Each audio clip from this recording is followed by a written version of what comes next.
Are you seeking fulfillment for your life? Do you want freedom from fear? That's why we're here. Welcome to Jesus 101, introducing you to the real Jesus. And now, here's your host, Elizabeth Talbot. Welcome to Jesus 101. I'm so glad that you decided to join us for our series entitled After God's Heart, based in the life of David.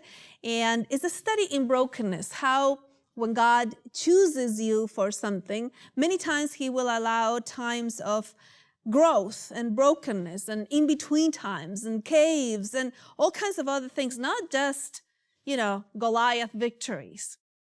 And today we are going to study one of my favorite stories in the life of David. I would like to call it the gospel for the exhausted. I have heard so many times people in church saying, well, you got to hang on to God, you got to be strong, you got to do this, you got to do that.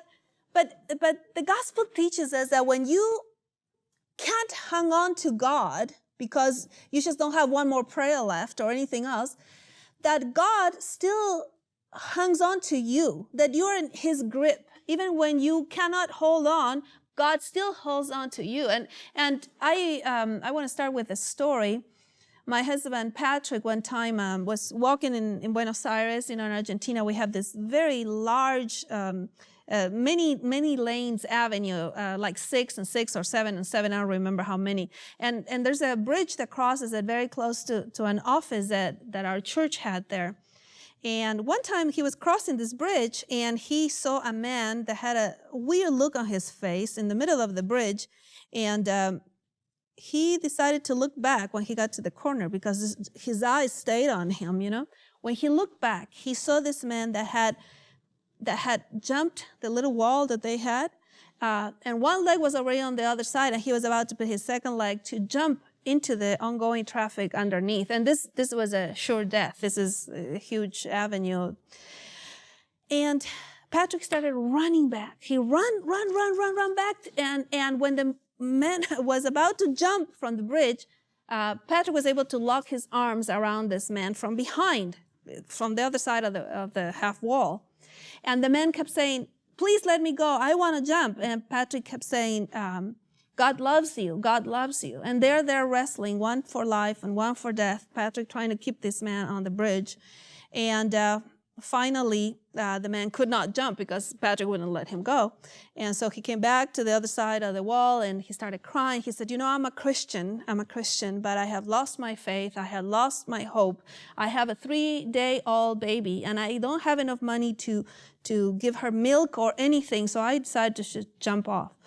And so this man said, people are praying for me in my church, and I think God sent you as my angel today. And I will never forget that story because I've seen pictures. I don't know if you have seen this picture, but I'm sure you have. It's a very, very known picture. It's a picture of an exhausted person that just can't take it anymore. And Jesus behind him is grabbing him and holding him. And this was sent by my aunt to my mom when she was going through chemo. And it was a long chemo and a long radiation. And there's a dedication in the back of the picture, so it's very dear to me. And it says, I know that this picture will help you in what you're going through. God is with you and is sustaining you.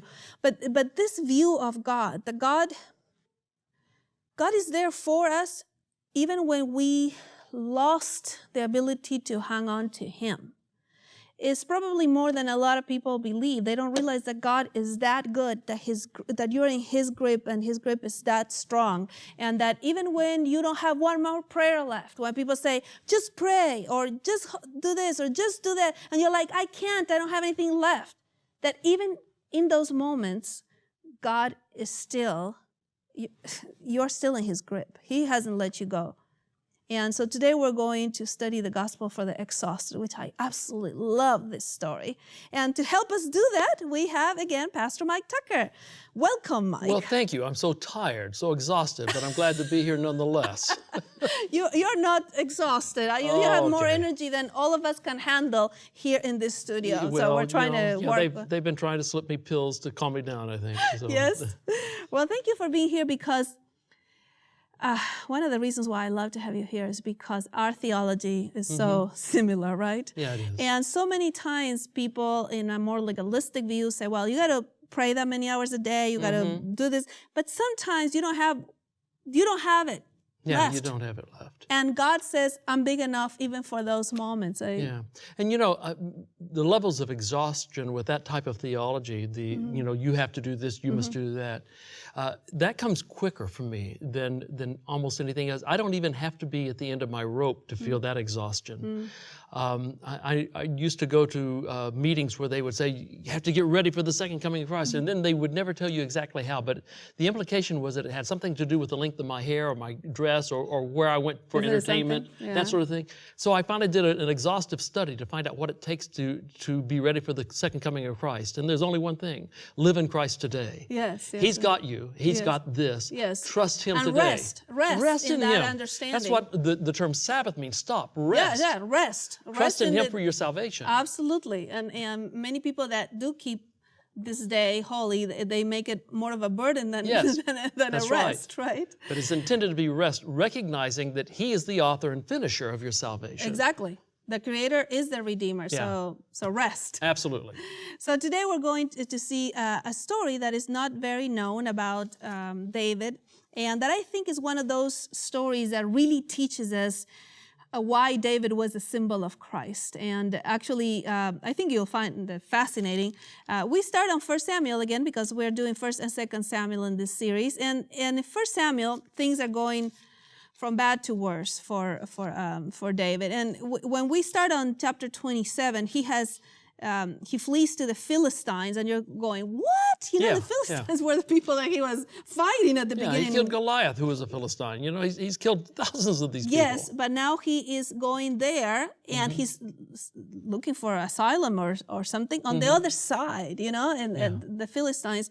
And it says on chapter 27 of 1 Samuel, verse 2, you have it by any chance? So David arose and went over, he and the 600 men who were with him, to Achish, the son of Moach, king of Gath. I don't know how to pronounce his name. Okay, so Achish, we already had with him another chapter before. When David started to run away from Saul, he went first to this king, Achish, and people were saying, but he's the one that killed Goliath. Yeah. So David started faking that he was a crazy man. Yeah. And this king says, don't I have enough madmen in my country that... I got to import another one. So then he went away. Now he comes back. Now there are 600 men, and what would it take for somebody to go to the land of the enemy? I mean, think of this as David's own self-image, right? He has killed Goliath. He's from God. He's from an Israelite and whatever. Now he needs to find help in the enemy camp, And so he goes to Achish, and so he goes there. Now, just for being there, he's not feeling very good about himself. He's diminished already. But look what happens next. He says, give me a place to stay. So verse 6 and 7. It says, so that day Achish gave him Ziklag. Therefore Ziklag has belonged to the kings of Judah to this day. And the number of the days that David lived in the country of the Philistines was 1 year and 4 months. Okay, now check this out. Not only is he in the land of the Philistines, but he's there for a long time. He's there for 16 months. 16 months, yeah. And something very interesting? There's no psalm of David during that time. Yeah. There is a time when you have lost your voice. Yeah, it's a dry season. You can't write. Yeah, you were saying something in the other program. You want to share it again just in case? Yeah, since my wife's death nearly 10 months ago, I haven't been able to write a book. I haven't been able to write a new sermon. The Lord has given me new sermons, but I haven't been able to write anything. My voice is gone in that regard. And it's a time of dryness. I know it will not be here forever. I'll be able to turn around and write again. Absolutely. But it is a time of dryness. But you know what it is to lose your voice. Oh, yes. Yes. And David lost his voice. We don't have any psalm of David during that time. Now, if you thought that was bad enough, now check what happens next. So we are now in chapter 30. And the Ziklag, the city that the king gave him, now is their city. That's where they have their families, they have their wives, children, and they have their houses. They build, their own little place in the enemy camp, right? So when you think it cannot get any worse, look what happens to them in chapter 30 of 1 Samuel, verse 1. Now when David and his men came to Ziklag on the third day, the Amalekites had made a raid against the Negeb and against Ziklag. And they had overcome Ziklag and burned it with fire and taken captive the women and all who were in it, both small and great. They killed no one, but they carried them off and went their way. Okay, so before this particular thing happened, I want to tell you one more thing that happened to David. You see, David was in enemy camp, but he couldn't fight against Israel because his heart was with Israel. So the chapter before, chapter 28 and 29, say that David would go to raid the cities of the Philistines and would kill everybody, so nobody could say, hey, David, who's living among us, is actually killing us. So he would kill everybody. So he was living a double life. Right. And aside from being in enemy camp, being there for a long time, now having a settlement there and killing everybody so that people could not identify. Now he comes to his city, and they have taken all the children, the wives, and they burn down the place. You talk about being diminished. Look at how, it's like this is a mighty warrior, the one that, that killed Goliath. Now he's in their territory. He's going down, and it's like a down spiral, right? And why don't you continue reading? We're going to go all the way to verse 6. All right, verse 4, Then David and the people who were with him raised their voices and wept until they had no more strength to weep. David's two wives had also been taken captive, Ahinoam of Jezreel and Abigail, the widow of Nabal of Carmel. And David was greatly distressed, for the people spoke of stoning him, because of all the people were bitter in soul, each for his sons and daughters. Okay, stop there for a moment. So aside from getting their houses burned down, aside from losing the family and children, so that is already pretty small already, now his own men want to kill him. And we saw the description of these men earlier. Everyone who was in debt, everyone who was disgruntled, everyone who was depressed, angry. Well, it doesn't take much to flip that switch and have them say, all right, you're the problem. You're the problem. You're the problem. So, you were my salvation first, now you're the problem, and I'm going to kill you. They want to stone him. So if you ever felt alone, and everything, when you say, what else can go wrong? Well, that was it. Yeah, something else can. Something else can go wrong. So he's in enemy territory. He's there for a long time. He gets a settlement. He starts living a double life. His city's burned down. The children and wives are taken. Now his own men want to stone him. So there is an ending to this verse that you just read, verse 6, that is fantastic. It's a pivot of the story. This is where it switches. But David strengthened himself in the Lord his God. But. We will do a whole program on the word nevertheless, because David was a nevertheless person. Every time you see, you cannot go in there. Nevertheless, David went. You cannot kill Goliath. Nevertheless, David. So the but or nevertheless, in this case, he was down. Nevertheless, he found a source of strength, and he strengthened himself in the Lord. Isn't that something when you're... So anyways, he strengthened himself in the Lord. He asked God, should I pursue them? And God says, pursue them because you'll get them. And so this is where our story actually starts. And the story is the story of Brooke Besser. I absolutely love this story. So he goes after them, and because God said you're going to get them, you're going to get your children and wives back. So verse 9 at 10. So David set out, and the 600 men who were with him, and they came to the brook Besser, where those who were left behind stayed. But David pursued, he and 400 men. 200 stayed behind, who were too exhausted to cross the brook Besser. Okay, now check this out. How exhausted do you have to be to give up the search for your wife and children? Your own family. I mean, you have to be. You have to be at the point of death. You have to be at the point of death. Right. So, I mean, if you are that exhausted today, this story is for you, because what's going to happen next is just so fantastic. See, God says, go, David, go. You're going to get them, And God says, okay, David says, okay, let's go. And so the 600 men started walking or running or whatever they did. And 200 men, when they get to the brook Besser, they just cannot do one more step. Can't do it. I'm done. Okay. Now I want to stop here and talk to the exhausted for a moment. One time in my church, I found a prayer of a single woman in a book that I had. And so I was doing church, I was preaching, and I asked this single woman to come up and read. And she volunteered, actually. So she started reading, and the prayer was, Lord, I'm so exhausted. I don't have one more thing left in me. And as she was reading the prayer, she started crying. She wasn't obviously planning to do that, because the prayer was so real, to her that she started weeping in the middle of the sermon. I'm never going to forget that. So I wanted to bring you that prayer, and I could not find the single mom's prayer. So I went to the internet and I said, I wonder if there's any other prayers for the exhausted moms or the tired moms.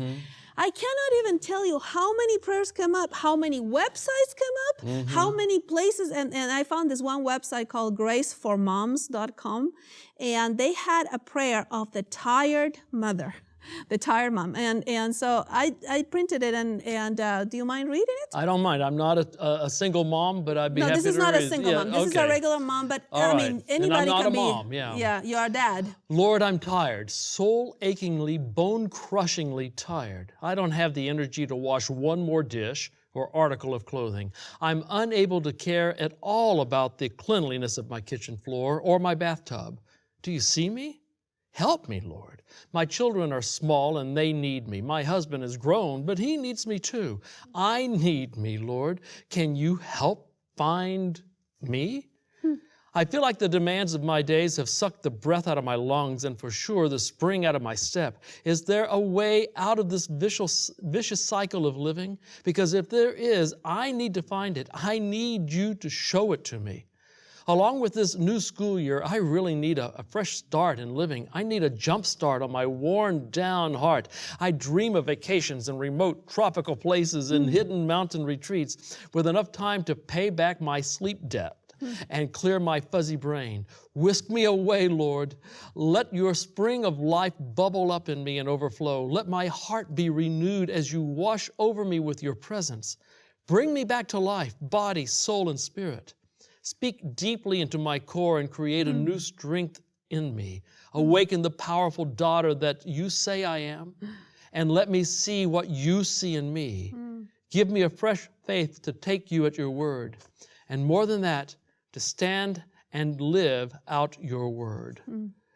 Fill me with joy again, Lord. Remove the dead and heaviness I feel, and exchange it for your energizing, custom-fit assignments for my life in this moment. Your words are life to me. Yeah, I mean, this is a tired, exhausted mom. You ever been there? I have been. Yeah. Have you? Oh, you know it. You know it. And more recently, I've been there. Too tired to do anything, too exhausted, too worn out in spirit. Not so much in body as much as in spirit. A broken spirit. Yeah. You think, I can't handle one more detail. Yeah. I can't handle one more thing. Yeah, and somebody comes and says, you got to pray. And you're like, I don't have one more prayer. I don't have it. Yeah. And so God is greater than the moment that you let go. Yeah. Which for me is the incredible good news for the exhausted, and you have been exhausted. I mean, most of you know that Mike's wife passed away 10 months ago, and I can't even imagine what you have been going through. And I pray that you never have to find out. Exactly. And anyone who's watching this, who's gone through it, they pray the same thing for you too. Yeah. That you don't find this. That you don't know. Yeah. No. That you don't know it. Yeah, and someday God will answer a lot of questions for us. But in the meanwhile, and He I'm has not even interested you. in the answers so much as I am just in His comfort and His presence. Exactly. I got a feeling the answers will, maybe I already know them. Why did this happen? You live in a bad place, man. Get over it. Yeah. The question is not why not? Yeah. Why not her? And who is here to comfort you? Yeah, that's right. Yeah. So one day, a few years ago, my ministry put a picture of an exhausted woman. She was really exhausted. She had all this stick-on notes, and she was like asleep on top of her books. And so many comments came to this posting. That's when we realized we had to do a daily 1 minute, called Plug into Life, that we do try to help people that are exhausted. But here we have 200 men that are too exhausted to go on. So David crosses Brook Besser to the other side, and they actually capture the enemy, and they get everything back. This is the booty here. Yeah. They get all their coins, their jewels, whatever, aside from their wives and children. They get all of it back. They says the sheep, the cattle, all of it. As a matter of fact, let's read verses 18 to 20. David recovered all that the Amalekites had taken, and David rescued his 2 wives. Nothing was missing, whether small or great, sons or daughters, spoil or anything that had been taken. David brought back all. All of it. David also captured all the flocks and herds, and the people drove the livestock before him and said, "This is David's spoil." Okay, so this is David's spoil. We're successful. They have done what they needed to do, so they're bringing everything. Now, there's 400 people that went there, and 200 were left behind. Right. So don't forget that. Now they're coming, yay, woohoo, we won. God has helped us, and here's the spoil. And all of a sudden, the people that had gone have an idea. Yeah. So verse 21 and 22. Then David came to the 200 men who had been too exhausted to follow David, who had been left at the brook Besor. And they went out to meet David and to meet the people who were with him. And when David came near the people, he greeted them. Then all the wicked and worthless fellows among the men who had gone with David said, "Because they did not go with us, we will not give them any of the spoil that we have recovered, except that each man may lead his wife and children and depart." Yeah, I mean, they should be happy that even though they were so exhausted to stay, we got their wives and their children back. We're not going to give them part of the spoil. Are you kidding me? The 200 stayed there. We had to go fight. Yeah. Wicked and worthless, he refers to them. Yeah, the adjective is very interesting because wicked and worthless, the wicked ones and the worthless ones said, "Hey, we went." Yeah. You ever hung out with any wicked, worthless people? No, I don't. And you should be happy because I hang out with you a lot, and I would never but you say never that. refer to me as that. No. How kind of you. Yeah, and look what David said. He said, "You people don't understand a thing. You don't know who we are. You don't know who gave us this victory. That's you think it was because of your strength that you got this victory? Oh, come on." And here we go, verse 23. But David said, "You shall not do so, my brothers, with what the Lord has given us." Look what he says. The Lord has given us. He has preserved us and given into our hands the band that came against us. Who would listen to you in this matter? Yeah, nobody's going to listen. This is Talk stupid. to the hand. Yeah, because nobody's listening. Yes. For as his share is who goes down into battle, so shall his share be who stays by the baggage. And they shall share alike. And that's right. It says that, so it has been from that day forward a statute and an ordinance. Yeah. See, this for me is very important because people are saying, well, you got to be strong, you got to do this, you got to do, if not, you're not going to have your salvation. Yeah, forget it. And David is saying, you people don't understand how salvation works. Yeah. Jesus has gone out there for you already. Yeah. He has died for you. He has done. And if you are too exhausted today to say one more prayer, guess what? You're covered because the one that was too exhausted will be saved like the one that went up to battle. So I always say to people, if you are exhausted, I have good news for you because the gospel is for the exhausted. If you're feeling strong, watch out. Don't get judgmental. Don't get arrogant thinking that you... Yeah, and the truth is that it was just as much a gift to the strong as it was to those who were exhausted. It was a gift. Victory it was all a gift. A gift. No one got this because they were that good. Exactly. It was a gift. And so to say, well, I've got this gift, but you don't deserve it. I'm going to keep your gift. Yeah, well, who gave you the gift in the first place? On. You think you earned it? Yeah. David says, this was God's victory. These spoils don't belong to you or to me, not to the 200 or the 400. They don't belong to anyone. God has given us this. And this is the way salvation works. You know, church is a Brook Besser. Yeah. Yeah. Unfortunately, we forget that the church is a hospital. The church is a place where everyone should be able to come and say, wow, God is that good to me? Yeah. The church should be a dispensary of grace.